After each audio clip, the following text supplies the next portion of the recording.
di Renault itu caranya, kalau kemarin kan ada dua cara ya, cara cepat sama cara prosedur.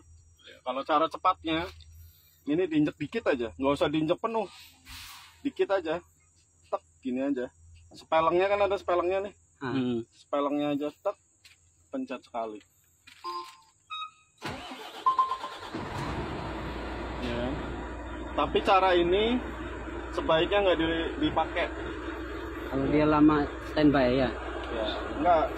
Di awal sip, habis istirahat, terus habis refueling, sebaiknya cara ini jangan dipakai. Ya. Yang benar seperti apa? Yang itu terkecuali emergency ya. Kalau matiin, nggak perlu diinjek ya. Cara yang benar itu tekan sekali, ya. Kemudian tekan sekali lagi. Nah, baru panel-panelnya kita cek. Ya, panelnya kita cek, aman semua, normal semua.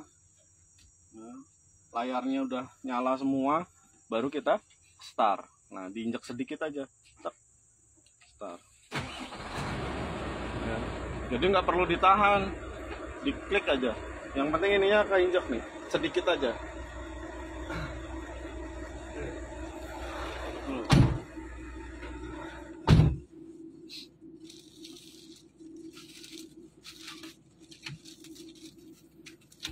Nah, terus yang kedua, cara duduk nih, cara nyetel kursi jok.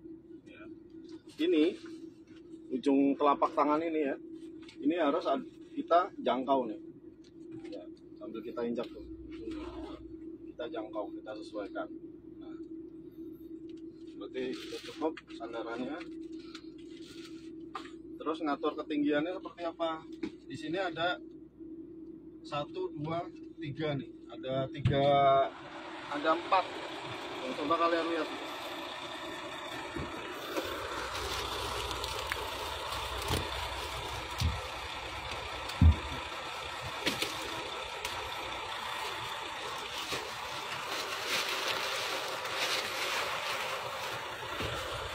Ada 4 ya.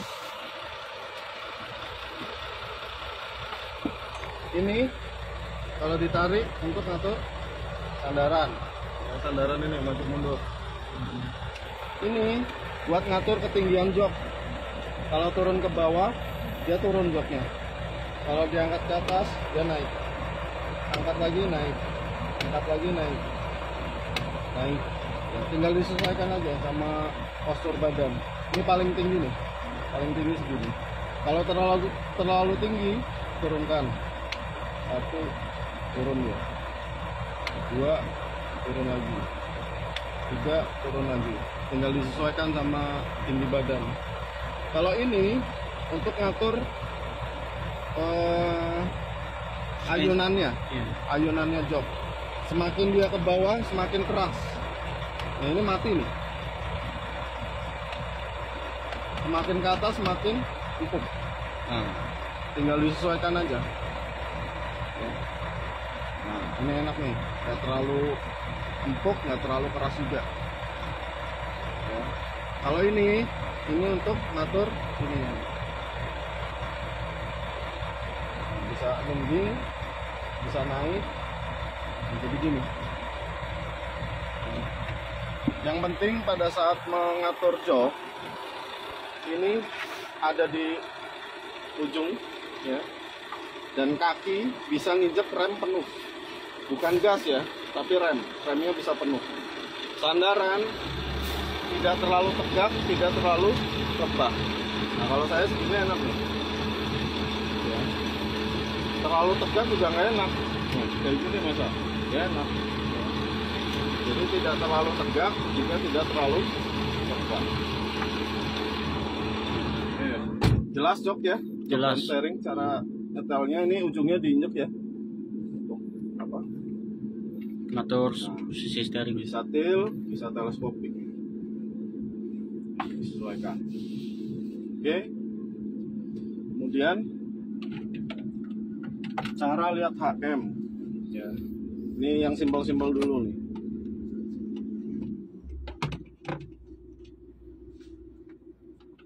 Nah, misalkan tampilannya kayak gini nih di sini, ya kan? HM-nya mana? Tinggal klik aja di bawah sini. Tep. Tuh ada engine horse 32 itu HM-nya. Ya. Kalau tampilannya seperti ini nih di awal, ya kan bingung mana HM-nya nih. Klik aja nih, arah ini nih, palan, ya atas atau bawah.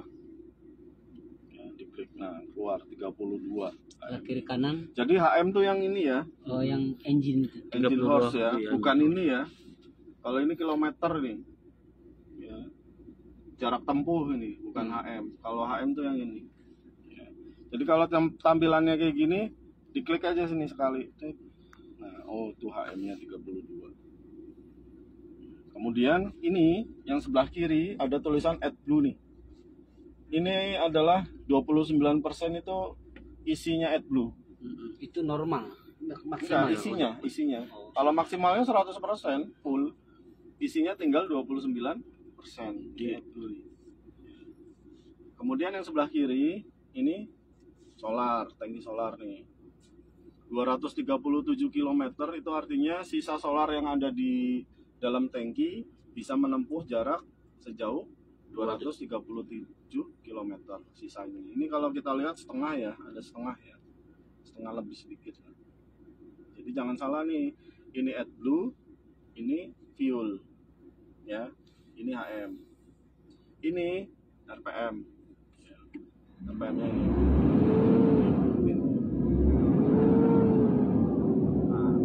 Kita sebagai driver itu harus jaga RPM-nya di rentang hijau. Rentang hijaunya maksimal berapa? Kita kasih dulu nih. 1700 ya. 1700 ya.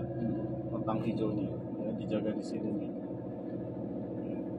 Nah, kalau yang di sini ini rentang biru nih.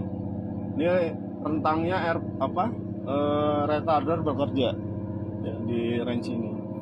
Jangan sampai masuk ke range merah.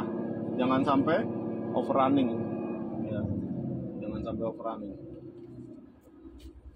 Nah, kalau ini posisi speed yang digunakan. Kalau ini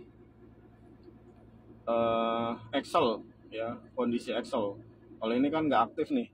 Ya, di vlog atau inter axle dan inter wheel-nya nggak aktif. Cara mengaktifkannya seperti apa? Nah, ini adalah fitur inter axle dan inter wheel. Kalau mau ngaktifin inter axle, putar sekali aja, klik. Nah, muncul di sini. Ya, ini menunjukkan atau menandakan inter axle-nya aktif. Ya. Di kondisi seperti ini, saya harap inter axle harus selalu diaktifkan. Inter axle bukan inter wheel.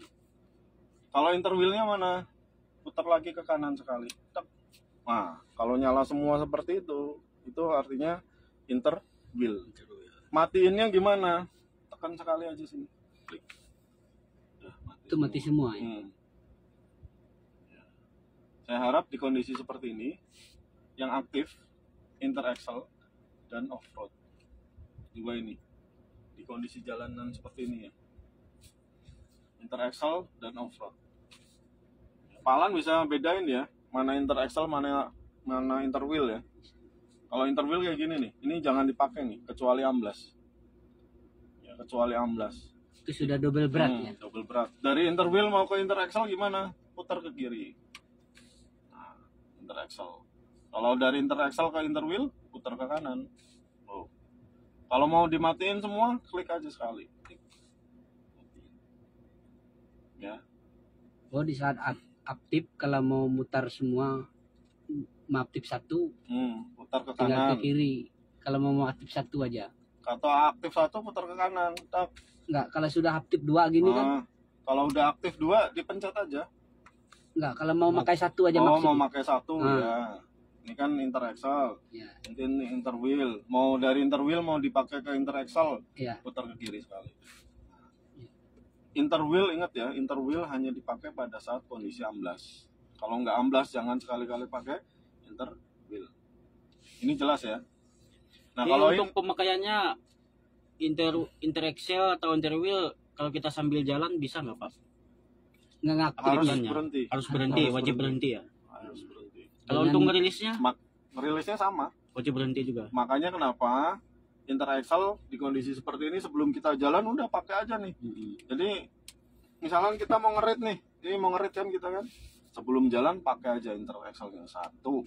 Lihat, ya, oh Interaxle-nya aktif. Terus off-roadnya aktifin. Jalan terus sampai sore. Nggak masalah. Nggak masalah. Kecuali interview. Kecuali ambles nih kita, ambles nih. Baru stop, netral, baru kita aktifkan interwheel, baru coba maju. Kalau nggak bisa, stop, nggak usah dipaksa. Ya. Ini jelas? Jelas. Kalau ini yang kemarin orang ininya cerita. Ya, misalkan di kondisi yang undulating nih. Ya.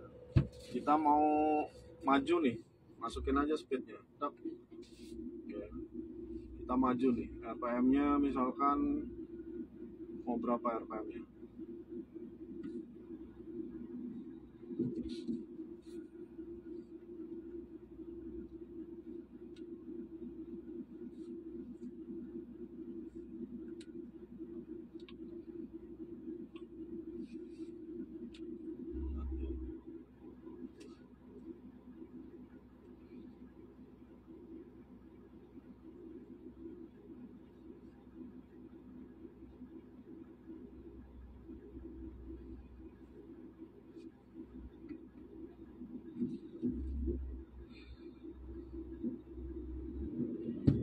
Dia ngegas sendiri dia. Untuk ngelok RPM nih Pak? Dia kalau mau nambah, nah, Oh di situ ya. tambah. Nah, kalau udah stop rem, nah mati sendiri dia. Oh kalau diinjak rem mati sendiri. Mati sendiri. Tapi ini ya di kondisi kayak gini susah lah kita pakai ini. Misalkan otomatis ini. Itu kecuali di jalan yang memang bagus. Tapi undulating. Nah kalau ini shortcut-nya muncul terus di oke aja gini ya. Dia memang kartunya belum ada, harusnya ada kartunya ini. Oke, jadi ini dulu aja lah yang perlu dipahami ini dulu nih. Off-road dan Interaxle. Ya. Coba Pak Alan aktifin Interaxle-nya. Nah, kalau interwheel dilihat ya, sambil dilihat itunya ya. Kalau kembali ke Interaxle, kalau matiin, mantap. Jelas ya? Jelas Ya. Pak. Oke, terus ini ya, ini rotari, lampu rotari. Ini klakson ini, klakson mundur cuma nggak ada, atau alarm mundur. Ini alarm mundur sebenarnya. Cuma kita kan udah ada alarm mundurnya, jadi nggak perlu dipencet-pencet. Ini lampu kabin.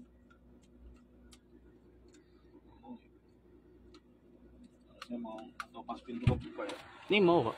Oh mau? Iya. Iya, harusnya pas pintu kebuka. Oh iya mau nih. Oh iya, ini lampu kabin. Harusnya ini nyala nih. Ya, ini PTO. Nah ini kalau dumping, ya misalnya kita udah mundur nih, set, ya kan, netral. Ini PTO-nya, ditahan. Bukan diklik ya, tapi ditahan. Kalau diklik nggak mau dia, tapi ditahan. Nah, di sini ada simbolnya PTO aktif. Ya, di ujung Nah, Indikator di ujung ya. kanan. Terus kalau mau dumping gimana? Udah PTO aktif, parking brake udah semua, tinggal diangkat, digas. RPM-nya berapa? 1500. 1500 sudah cukup. Ya. Sambil diperhatikan nih. Perhatikan sampai dia mentok.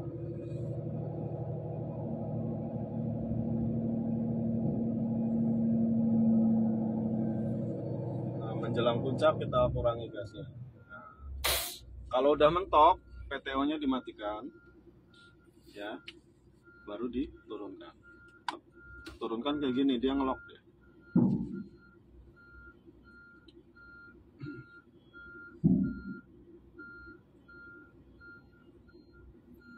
Kalau ini lupa pas sudah turun Pak, ini kan lupa dirilis. Ini Jangan lupa. efeknya apa Pak? Jangan lupa. Kalau ini nggak dirilis, bisa jadi nanti hostnya pecah. Ya. Ini kembalikan di tengah.